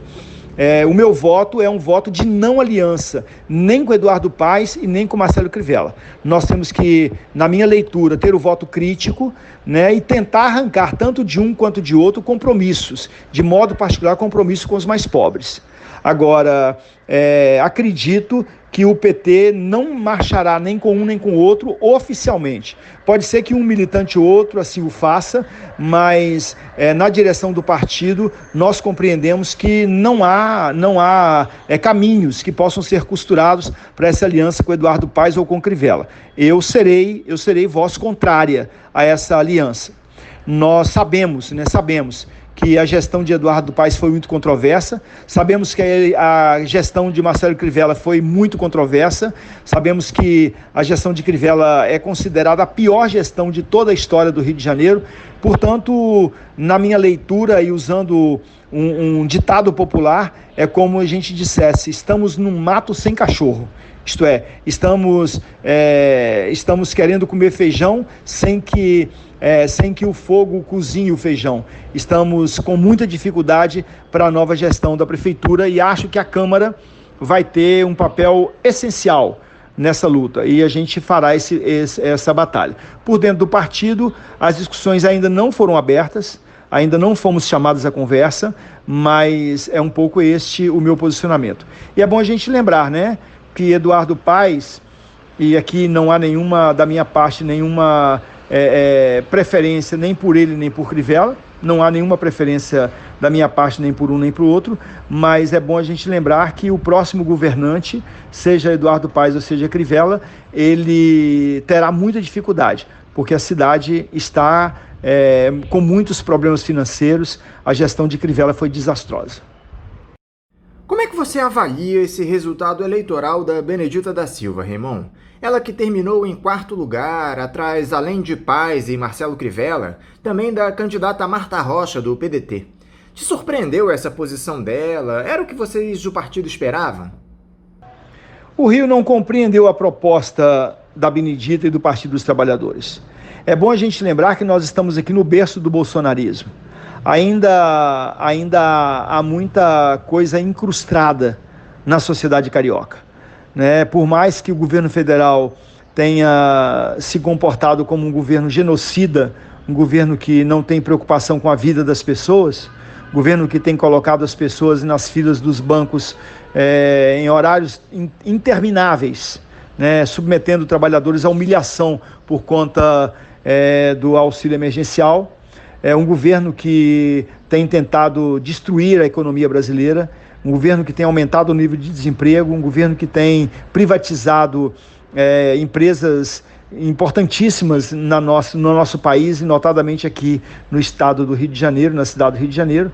Embora tudo isso esteja acontecendo com esse governo, a ficha ainda não caiu totalmente. E as pessoas ainda têm muita aversão ao PT, a gente ainda tem muita resistência. Isso é fato, nós não podemos perder de vista. Agora, em relação à companheira Benedita da Silva, dentre todos os candidatos, ela sem dúvida, a companheira mais qualificada para governar a cidade. E mais comprometida com as causas populares, mais comprometidas com a democracia para governar a cidade do Rio de Janeiro. É bom a gente lembrar que um mandato não significa que, sendo ele um mandato bom, que ele se reproduz naturalmente. Portanto, não significa ter uma trajetória boa, como tem a Benedita da Silva, 40 anos de vida pública, não significa necessariamente que isso haverá reciprocidade nas urnas. Então, é isso, o PT ainda sofre muita perseguição na cidade do Rio de Janeiro. Mas a companheira Benedita da Silva, que é, na minha leitura, a melhor candidata que o primeiro turno ofereceu aos eleitores cariocas, ela nos trouxe um dado importantíssimo. A sua campanha foi uma campanha linda, uma campanha muito bonita, uma campanha que abriu espaços onde aparentemente nós tínhamos fechado a porta, nos movimentos populares, nas comunidades de favela, no movimento negro, no movimento das periferias. Então, Benedita da Silva cumpriu esse papel maravilhoso e a gente sabe que o nosso lugar, o lugar do Partido dos Trabalhadores, é ao lado das periferias, ao lado daqueles e daquelas que, independente do grau de estudo, pode ser um doutor da universidade ou pode ser um simples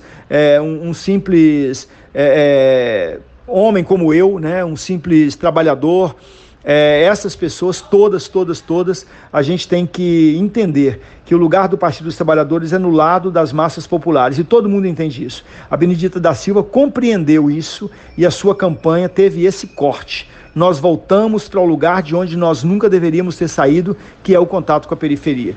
Oxalá nós não nos desviemos mais. Você acha que a Benedita saiu prejudicada nessas eleições pela retórica do voto útil, Raymond? Aquela tática de se votar em determinado candidato para evitar que outro tenha sucesso eleitoral? Não podemos esquecer que o Partido dos Trabalhadores ainda conta com uma rejeição muito alta aqui no Rio. Falei exatamente sobre isso, né? Exatamente. Nós ainda temos uma rejeição alta no Rio de Janeiro. Falei também na resposta anterior que aqui é o berço do bolsonarismo e que as pessoas ainda não tiveram as fichas caídas, que as pessoas algumas ainda estão iludidas com a proposta do governo federal, do movimento bolsonarista. Mas assim, eu acho, sabe, que a história do voto útil é uma história que sempre acontece. Isso sempre é uma realidade. E houve prejuízo, sim, claro que houve prejuízo.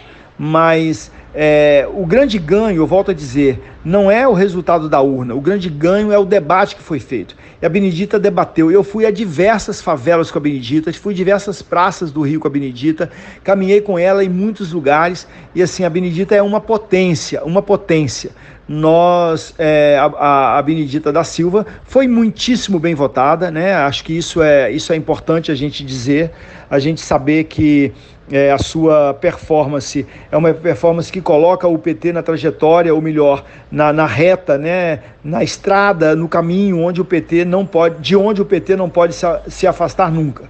O voto útil existiu, a rejeição ao PT existe ainda, mas a gente haverá de vencer tudo isso e a gente continuará persistindo, porque nós queremos ainda governar o Rio de Janeiro e quando o fizermos, será muito bom para os cariocas, vocês não precisam ter dúvida disso. Para encerrar, Raymond, qual é o recado que você gostaria de deixar para o eleitor do Rio de Janeiro, depois de uma eleição tão difícil e com um segundo turno pela frente? Eu sou um arauto da esperança, sabe? E a minha esperança não é uma esperança etérea, não é uma esperança que se esvai, não é uma esperança do verbo esperar. A minha esperança é uma esperança caminhante, uma esperança de quem se movimenta, de quem se constrói, de quem se coloca em processo. Então eu acho, sabe, que nós, os cariocas, os que nasceram aqui e os adotivos, como é o meu caso, nós temos que ter esperança no Rio.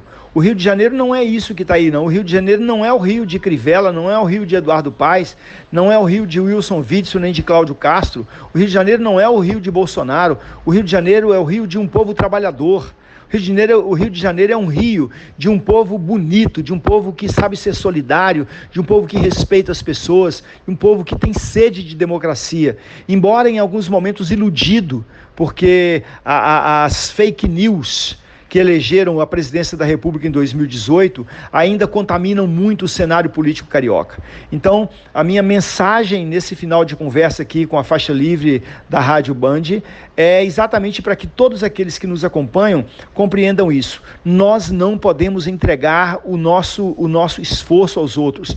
Nós não podemos nos entregar, nós não podemos desistir, nós não podemos cruzar os braços. É preciso resgatar o Rio de Janeiro, que esta política outsider, essa política diminuída, essa política apequenada sequestrou. Então nós precisamos acreditar nisso. E acreditar no Rio de Janeiro acreditando na política. Acreditar que o Rio tem possibilidades e acreditar que a possibilidade para a saída também é na política. É a política que vai determinar as questões de nossa vida. Então, quando alguns alardeiam que a política é tudo ruim, que os políticos são todos iguais, a minha mensagem é essa: não acredite nisso. Não acredite nisso. Peneire, pense, busque, investigue, converse, dialogue. Não deixe de fazer política, porque é fazendo política que nós vamos mudar a real situação do nosso querido Rio de Janeiro. Raymond, mais uma vez, muito obrigado por você estar aqui conosco no Faixa Livre. Eu quero também novamente te parabenizar por essa reeleição para a Câmara do Rio de Janeiro, te desejar um ótimo dia de trabalho e um forte abraço. Eu também quero agradecer, viu? Agradecer ao Faixa Livre, da Rádio Band, agradecer a todos que estão nos ouvindo e agradecer de modo particular aos 16.082 eleitores que foram às urnas e digitaram 13333. E dizer para vocês que vocês podem acreditar que na Câmara Municipal vocês têm um mandato que não está alinhado, não está alinhavado, não está costurado a nenhuma tendência de poder na cidade. O nosso mandato é coletivo, nosso mandato é participativo e ele está inteiramente à disposição de todos vocês. E dizer aqui para todas as pessoas que moram no Rio de Janeiro, para os 6,5 milhões de cariocas, um mandato parlamentar não é apenas daqueles que o elegeram. Eu sou vereador de toda a cidade. Eu sou vereador da Tijuca, onde moro, sou vereador de toda a Zona Norte, onde moro, sou vereador da Zona Oeste, vereador da Zona Sul, vereador do subúrbio, vereador da periferia, vereador de Paquetá, vereador da Leopoldina. Eu sou vereador de todas as linguagens, eu sou vereador da cultura, vereador da educação, da saúde. Todas as demandas que chegarem no nosso mandato, nós daremos tratamento a ela, porque considero que um mandato de cunho democrático popular é um mandato que tem que estar aberto a todas as demandas que a população lhe traz. Então quero agradecer mais uma vez, desejar que todos tenhamos muito boa escolha no próximo dia 29 de novembro, se é que isso é possível nesse momento com os dois candidatos colocados, mas desejar que a gente pense, que a gente reflita e que a gente submeta os nossos candidatos a programas de governo que sejam dialogados com o povo, que sejam dialogados conosco. A todos e todas um grande abraço. Mais uma vez, muito obrigado. Paz e bem. Conversamos aqui com o vereador reeleito pelo PT do Rio de Janeiro, Raymond. E vamos encerrando a edição de hoje do Faixa Livre, convidando todos vocês para amanhã, a partir das 8 da manhã, estarem novamente aqui na Rádio Bandeirantes 1360 AM para mais uma edição do programa. Um abraço a todos vocês e até amanhã!